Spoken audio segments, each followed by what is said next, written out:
Y para iniciar la sesión de comentarios que coordinará el doctor Andrés Pardo, director ejecutivo, jefe de investigaciones económicas de Corfi Colombiana, lo invito por favor a acompañarnos. El doctor Pardo trabajó previamente en el Banco de la República y en los bancos de inversión Lehman Brothers, Barclays y Merrill Lynch en Londres y Nueva York. Su trayectoria incluye un amplio conocimiento y análisis de crisis económicas y financieras en mercados emergentes, la creación e implementación de modelos de análisis de crédito soberano en mercados emergentes, la realización de análisis fundamental macro de economías emergentes, la publicación de diversos documentos de análisis de mercados, la realización de estudios sobre el sistema pensional privado en Colombia y el análisis de estrategia de manejo de reservas internacionales en bancos centrales, entre otros. Doctor Pardo, muchas gracias por acompañarnos. Le cedo la palabra. Bienvenido. Muchísimas gracias, muy interesante sus palabras de la exposición. A ver, no tenemos mucho tiempo, pero a ver, yo quería un poquito hacer énfasis en algunas palabras particulares que usted mencionó, y es el tema de impaciencia, el populismo, la cereza no. A ver, yo tengo una preocupación, que es un tema que cuando hablo con los inversionistas locales, pero también los extranjeros con los que nos reunimos con frecuencia, y es ¿cuál es el tema, específicamente el caso de Colombia? ¿Cuáles son las preocupaciones que hay en el caso colombiano? Y un poco la preocupación que yo siempre manifiesto es la del tema fiscal. No tanto por el tema fiscal per se, sino todo lo que deriva del tema fiscal, más allá en el caso colombiano, y tiene que ver con esto. A raíz de la caída de los precios del petróleo, pues obviamente, como nos está pasando en toda América Latina, estamos en un periodo primero de muy bajo crecimiento, que es el momento del ajuste, pero después, cuando ya volvamos, digamos que a una especie de nueva normalidad, el crecimiento seguramente va a ser pues menor que lo que estábamos teniendo anteriormente. Entonces, Colombia era una economía que crecía 4,5, y seguramente después de, cuando ya haya pasado el ajuste, de pronto vamos a estar creciendo a tasas de, no sé, 3,5 o algo por ese estilo, 3,5, 4 de pronto, pero no vamos a llegar al 4,5, 5 de antes. Y obviamente se perdieron una gran cantidad de recursos fiscales que el gobierno recibía a raíz de la renta petrolera, y ha tocado sustituirlos a punta de pues, aumentar el déficit fiscal, hacer unos recortes de gasto muy fuertes y hacer unos aumentos de impuestos que claramente en algunos casos pues, han sido bastante impopulares. Y el ministro pues claramente lo conoce muy de cerca. Entonces el tema hacia adelante es que tenemos una situación en la que, claro que Colombia tiene un tema de la institucionalidad fiscal, que es la regla fiscal, que en alguna medida se hizo mirando un poco el ejemplo de Chile precisamente, pero eso entonces implica que para los siguientes varios años pues toca seguir haciendo algunos recortes de gasto, o toca seguir haciendo unos aumentos de impuestos que van a ser impopulares. Y eso en alguna medida dificulta que Colombia pueda volver a crecer a tasas por encima de 4%. ¿Qué se necesita para volver a crecer por encima de 4%? Hacer un montón de reformas estructurales que tal vez no se hicieron en su momento por distintas razones, porque estaba el ciclo de los commodities en su parte alta, porque había algunas otras prioridades y se podía, como se dice en inglés, kick the can hacia el futuro.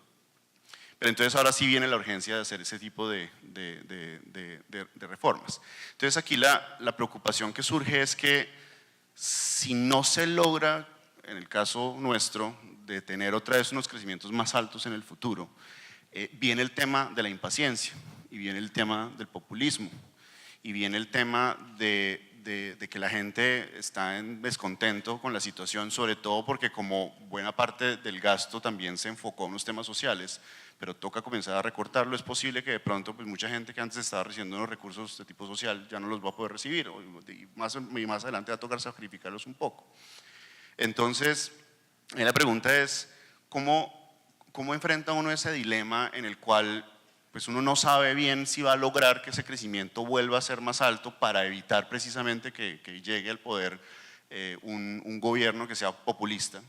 Ahora nosotros tenemos elecciones ahorita, entonces pues no sé, pues esperemos pues que ese no vaya a ser el caso ahora, pero pues uno no sabe de aquí a 4 años en el 2022, yo sé que falta mucho tiempo, pero de aquí a 4 años pues no sé, si de pronto ya estamos creciendo por encima de 4,5%, pues listo, perfecto, pero si no, estamos en una situación complicada. Entonces aquí yo tal vez la pregunta es, dado que viene un nuevo gobierno ahora, ¿cuáles serían las recomendaciones para tratar de estar mirando todos esos temas al mismo tiempo? Primero, la responsabilidad fiscal y tener la institucionalidad fiscal que tenemos en este momento y no jugar con ella, pero al mismo tiempo, cómo lograr que el crecimiento se vea y se vea relativamente pronto para que no lleguemos al año 2022 y estemos en una situación complicada de populismo, de que surge el populismo y que todo el progreso que se ha logrado en los últimos varios años se eche al piso.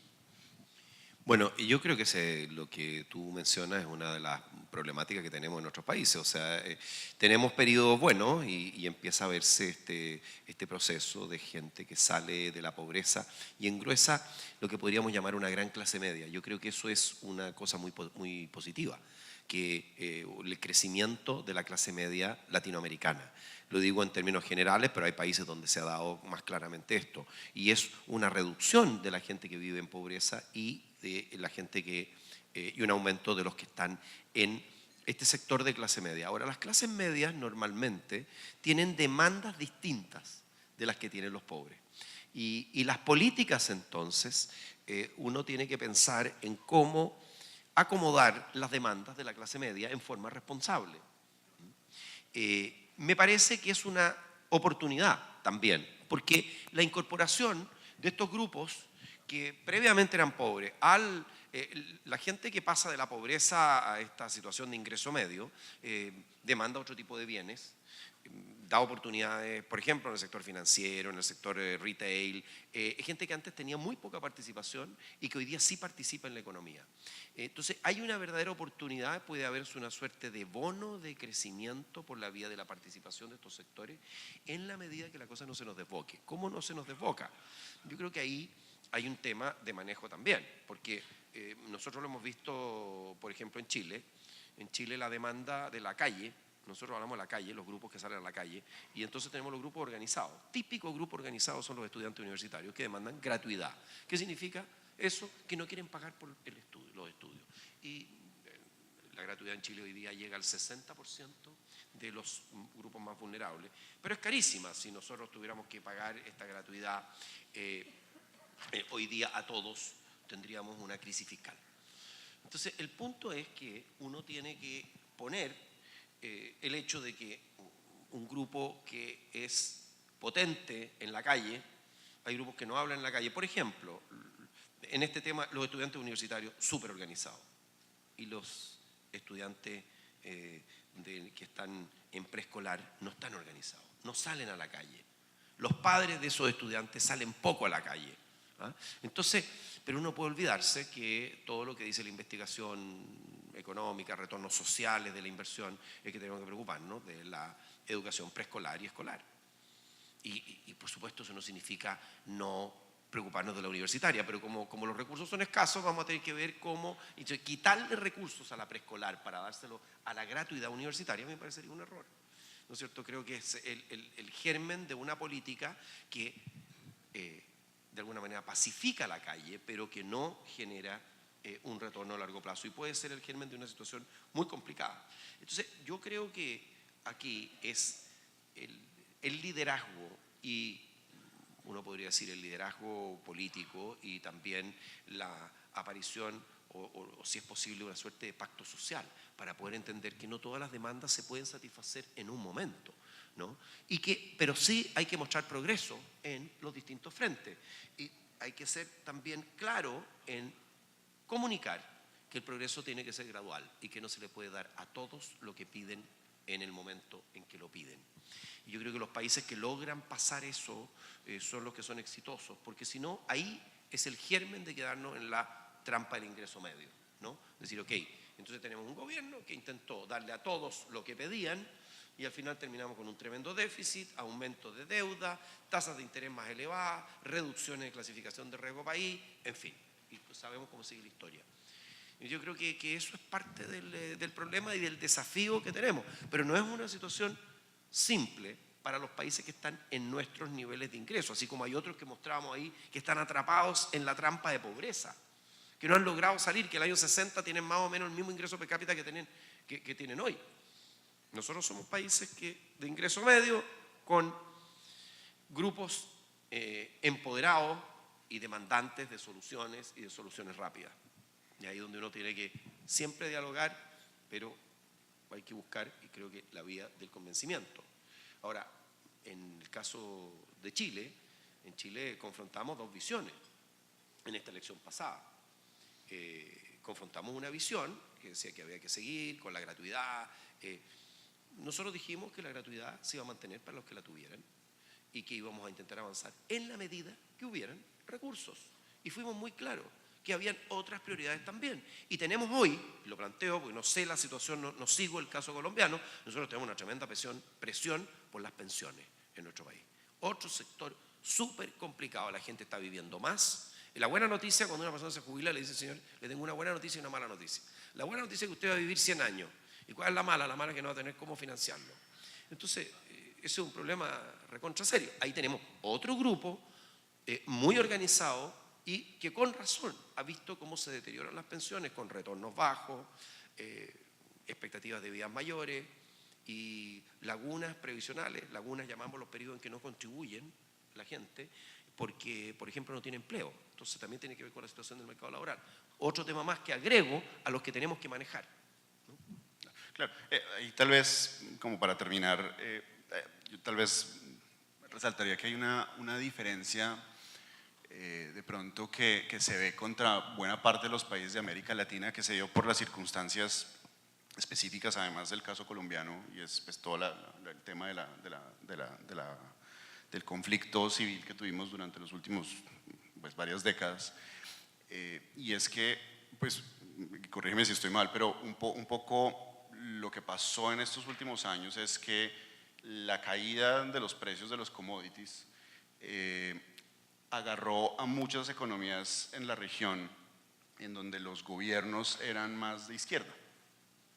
Y entonces, claro, vienen las elecciones y como el crecimiento está bajo y la situación en ese momento no está bien, eso en alguna medida ayudó a lo que tú estabas mostrando antes, es que hubo un poco de movimiento hacia la derecha en buena parte de los países de la región. En el caso colombiano, pues la cosa es un poquito distinta, porque resulta que nosotros hemos tenido en los últimos pues, varios años unos gobiernos que han sido más hacia la derecha, y esto nos está agarrando hoy en día en un gobierno que es más hacia la derecha.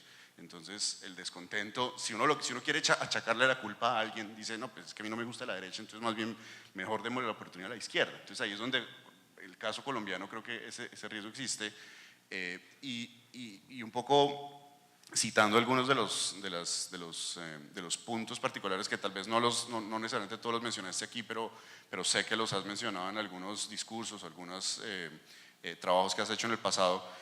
Yo sé que tú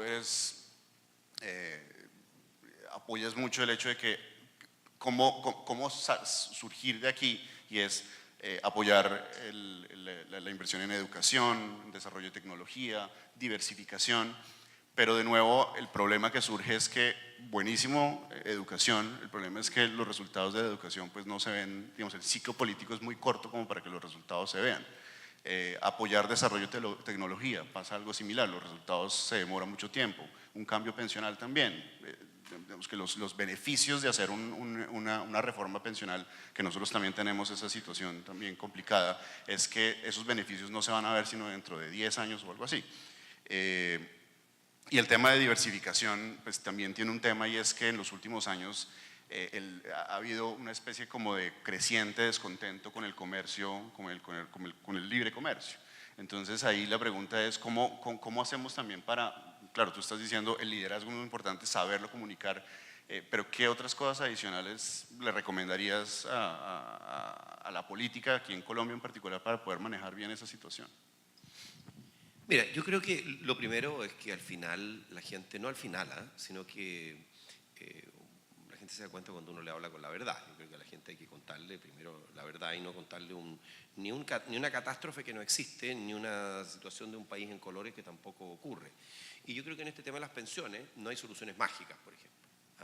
En el caso de las pensiones, uno puede decir, mire, vamos a hacer un esfuerzo mayor de contribución al ahorro individual, y vamos a hacer una contribución adicional de recursos públicos a la pensión básica. En Chile la llamamos la pensión básica solidaria, pero la pensión como mínima que se reciben aquellos que incluso no han ahorrado.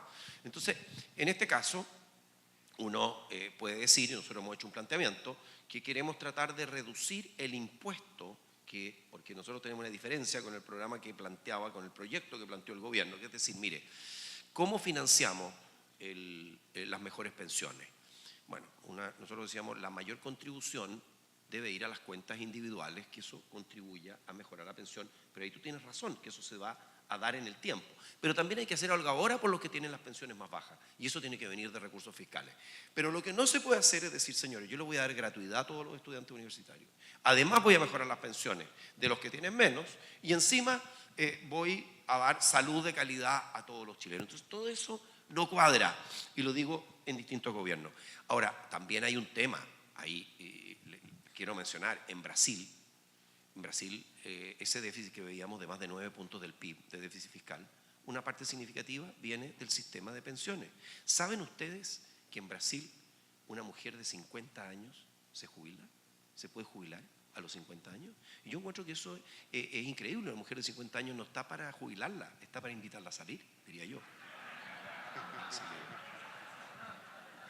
La cereza. Bueno, muchísimas gracias.